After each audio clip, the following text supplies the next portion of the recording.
Hello विद्यार्थियों, स्वागत है आपका मेरे YouTube channel political science with Anil Prajapati में। देखिए विद्यार्थियों, आज हम जो बात करने वाले हैं वो जो हम बात करेंगे कक्षा 12 की समकालीन विश्व में राजनीति या उसका जो अध्याय 8 है। अध्याय 8 का नाम है पर्यावरण और प्राकृतिक संसाधनों के बारे में। हम उसके ऊपर बात करने से पहले एक ही टॉपिक लेंगे और उसको हम गंभीरता से समझने का प्रयास करेंगे कि किस प्रकार से ये विषय जो है वो हमारे कक्षा 12 की पुस्तक में दिया गया है। पहली बात तो किसी भी विषय को समझने से ये है कि उसको देने का तात्पर्य क्या है, क्यों दिया गया है, उसके बारे में चर्चा हम करेंगे। तो हमारे सामने जो विषय है कक्षा 12 की पुस्तक समकालीन विश्व में राजनीति, तो मैं पुस्तक के बारे में बता देता हूँ आपको। ये जो मेरे पास पुस्तक है इसके हम बात कर रहे हैं, अध्याय 8 की बात कर रहे हैं। तो विद्यार्थियों, आशा करता हूँ कि आपको मेरी वॉइस अच्छे से सुनाई दे रही होगी और साथ ही साथ कक्षा 12 की इस अध्याय 8 की हम बात कर रहे हैं। अध्याय 8 जिसका नाम है पर्यावरण और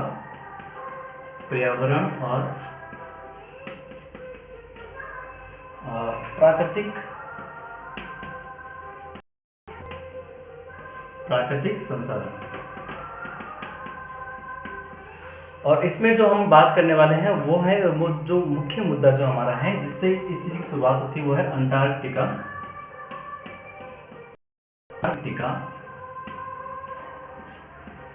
संधि। ये जो अंटार्कटिका संधि है उसके बारे में हम बात कर रहे हैं, जो हुई थी 1959 में। इसको अगर और विस्तार से लें तो ये संधि हुई थी 1 दिसंबर 1959। इस संधि के बारे में बात करेंगे। देखिए दोस्तों, इस संधि के ऊपर विस्तार से चर्चा करने से पहले मैं इसकी कुछ पूर्वगामी परिणाम बताना चाहता हूँ कि इससे पहले कौन कौन सी घटनाएं घटित हुई थी जो इस संधि करने की नौबत है। कोई क्यों एक निर्जन जैसे महाद्वीप के ऊपर संधि करने के लिए उतारू होगा? क्यों ऐसा महाद्वीप जहाँ पे मानव की आबादी एक मतलब नाम मात्र की आबादी भी नहीं है, ऐसी जगह जहाँ पे -50 डिग्री के आसपास से टेम्परेचर आता है, व्यक्ति जम जाता है ऐसी कंडीशंस में। और -100 डिग्री, -70 डिग्री, 80 डिग्री वहाँ का टेम्परेचर भी माइनस में भी, और माइनस का भी बहुत ज़्यादा माइनस। ऐसी कंडीशन में वहाँ उस ऐसी क्या नौबत आ गई थी कि उस में संधि करनी पड़ी। हुआ ये था कि दोस्तों, पहले हम इसके बारे में चर्चा कर लेते हैं ये क्षेत्र है कैसा। आखिर में जो ये महाद्वीप जो है अंटार्कटिका महाद्वीप है, ये अंटार्कटिका जो महाद्वीप है उसकी विशेषताएं क्या है। पहले हम अगर विशेषताओं की बात करें तो दोस्तों, अगर बात की जाए तो ये जो इसका जो क्षेत्रफल है वो 1,40,00,000 इसका क्षेत्रफल है। अगर इसकी बात की जाए, इसके ऊपर जो संपूर्ण विश्व के अंदर जितने भी हिमनद हैं, हिमनद का मतलब जितने कितने बर्फ है,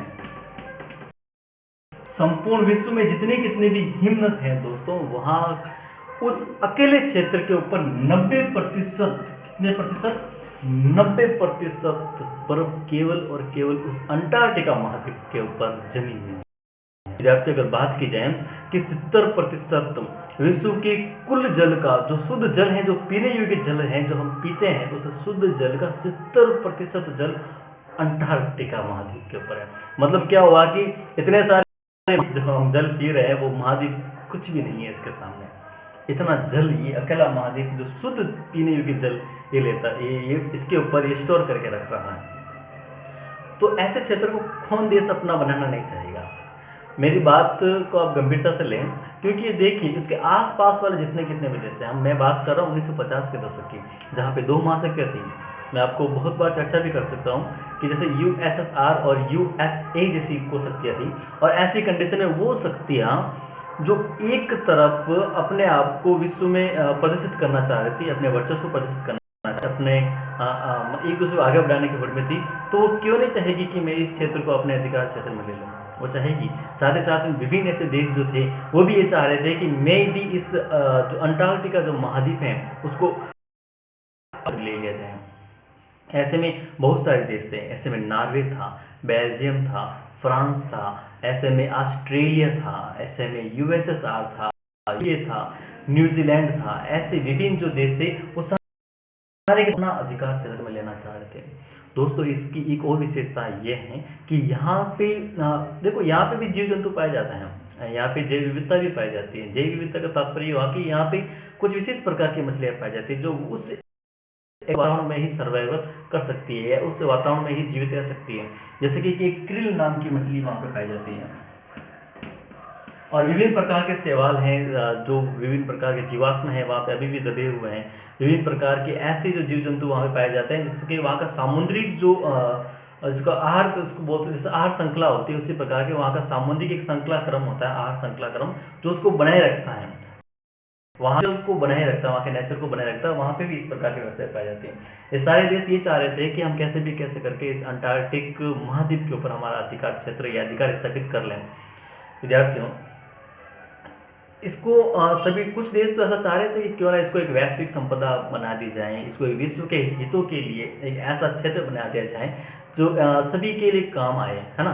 तो ऐसे कंडीशन में यूएसएसआर और यूएसए एक दूसरे के ऊपर एक दूसरे से आगे बढ़ने की होड़ लगी हुई थी। तो ऐसी कंडीशन में ये महाद्वीप भी कोई न कोई एक अगर ले लेता तो भयंकर प्रलय आ जाती है विश्व के अंदर। क्यों आ जाती है प्रलय? कि वो परमाणु विस्फोट करते, ऐसी कंडीशन परमाणु परीक्षण करते। मेरे कहने का मतलब है अगर परमाणु परीक्षण करते तो क्या वहाँ का जो बर्फ है अगर वो पिघलना शुरू, वर्तमान में पिघल भी रहा है, क्योंकि अंटार्कटिका महाद्वीप के ऊपर अभी पता है जो ओजोन का छिद्र के रूप में ये भी पता चला है कि ओजोन का छिद्र हो चुका है, मतलब ओजोन के ऊपर छेद हो चुका है, तो इसमें ग्लोबल वार्मिंग बढ़ रही है। तो ऐसी कंडीशन में इसको क्षति होना मतलब निश्चित था। तो उसको बचाने के लिए तो अंटार्कटिका संधि की गई थी। इसमें कुल 12 देश थे दोस्तों, ये वेरी इंपॉर्टेंट है, आप याद रख लेना।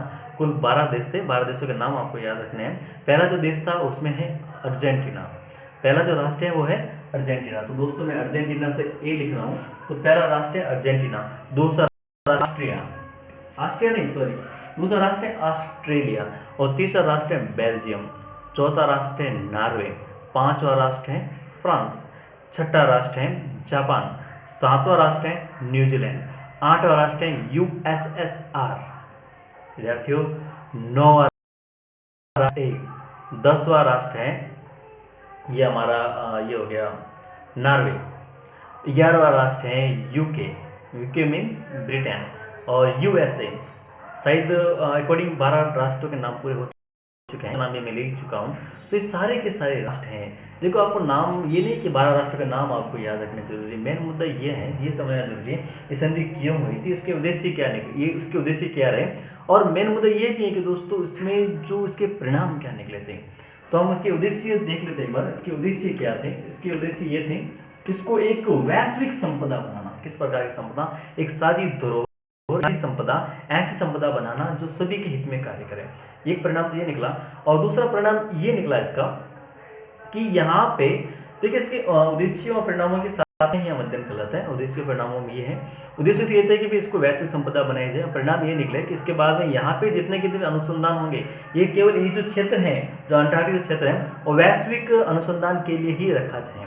ये जो क्षेत्र है वो केवल और वैश्विक अनुसंधान के लिए रखा जाए, मतलब कोई भी देश आएगा यहाँ पे रिसर्च करेगा, वैज्ञानिक दृष्टिकोण के लिए इसको रखा जाए, क्षेत्र को, इसको पर्यावरण प्रदूषण से मुक्त रखा जाए। इस क्षेत्र में विभिन्न प्रकार जो इसको असैन्यकृत रखा जाए। असैन्यकृत से हमारा तात्पर्य है सैन्यकृत, इसमें उसको सैन्य मामलों से भी अलग रखा जाए।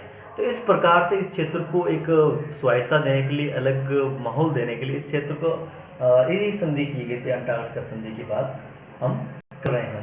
तो दोस्तों आपके समझ में आ गया होगा। और हम बात करते हैं कि इसमें जो बर्फ जमी हुई है उसके नीचे की अगर बात करें, इसमें विभिन्न ग्रीन हाउस गैसों का भी जमाव है वर्तमान में। इसके आंतरिक परतों में विभिन्न मात्रा में ग्रीन हाउस गैसों का भी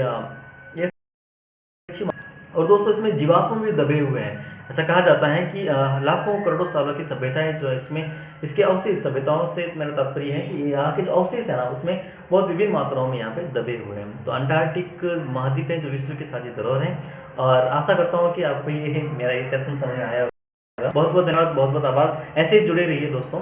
और साथ ही साथ हम कल एक क्लब ऑफ रोम रिपोर्ट के बारे में हम चर्चा करेंगे। क्लब ऑफ रोम रिपोर्ट क्या है और उसके बारे में विस्तार से चर्चा करेंगे। और क्लब ऑफ रोम की जो रिपोर्ट आई थी उसके बाद उन्होंने एक द लिमिट ऑफ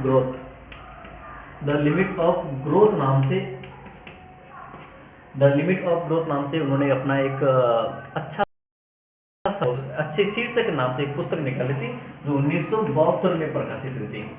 तो विद्यार्थियों हम कल क्लब ऑफ रोम रिपोर्ट के बारे में चर्चा करेंगे और विस्तार से चर्चा करेंगे